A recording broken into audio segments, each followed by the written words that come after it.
के संयुक्त प्रयास से नकली नोट और नकली नोट बनाने के उपकरण के साथ में 2 अभियुक्त गिरफ्तार किए गए हैं। इनके पास से जो बरामदगी हुई है वो कुल 4,81,200 रुपए के नकली नोट बरामद हुए हैं और नकली नोट बनाने के उपकरण इससे बरामद हुए हैं। Laptop, desktop, printer, lamination machine, cutter plate, paper cutter, RBI पट्टी का सफेद पेपर इन अभियुक्त से बरामद हुआ है। राज्यवर्धन सिंह चौहान जो मेरठ में रहकर इस तरह का काम कर रहा था, उसके यहाँ से ये बरामदगी हुई है। चिराग सक्सेना उसका साथी था, उसके पास से नकली नोट बरामद हुए, तकरीबन 90,000 के नकली नोटों से बरामद हुए हैं। जो राजवर्धन सिंह चौहान है वो फर्जी मूवी देखते हुए इस तरह का कृत्य में आया है, वहां से इसने प्रेरणा ली और इस तरह की घटनाओं को अंजाम देने लगा। इसका एक साथी है जिसकी हमें तलाश है, शीघ्र ही उसकी भी गिरफ्तारी की जाएगी। सर कौन सी मूवी देखी थी और जो मैन सपना है और ये कहाँ कहाँ सप्लाई करते हैं?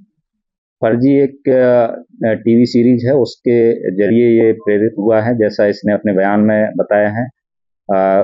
इसका एक और साथी था जो इसको इस तरह के धंधे में लेकर आया था, उसी ने इसको सारी चीजें मुहैया करवाई और ट्रेनिंग दी। उसकी हमें तलाश है, जल्दी उसको भी गिरफ्तार किया जाए। इससे पहले जंग में एक और मौत का मामला डालने जिस मामला क्या लगता है कि ऐसी वारदातें बहुत पहले ही बेनकाब चलता रहा?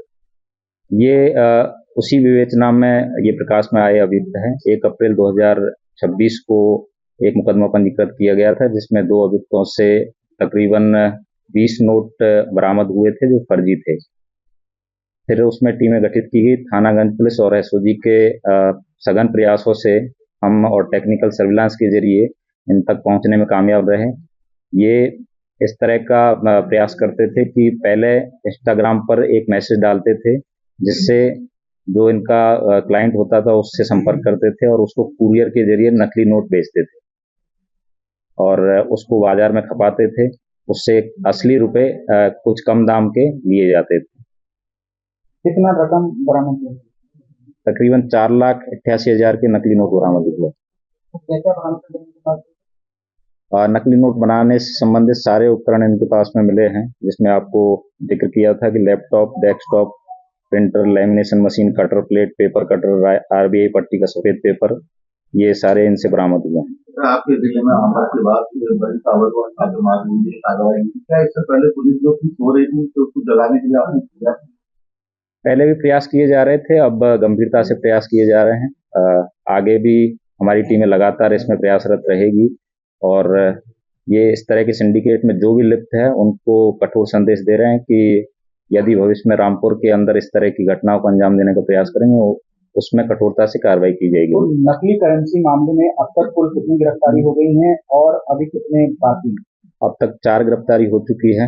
जो 1 अप्रैल 2026 को मुकदमा लिखा गया था उसमें 2 पहले अभियुक्त गिरफ्तार हो चुके हैं, 2 अभियुक्त आज गिरफ्तार हुए हैं और जो इनको प्रशिक्षित किया था उसकी हमें तलाश है, जल्दी उसको भी गिरफ्तार किया जाए। ये कहाँ के रहने वाले हैं और आपराधिक इतिहास क्या है?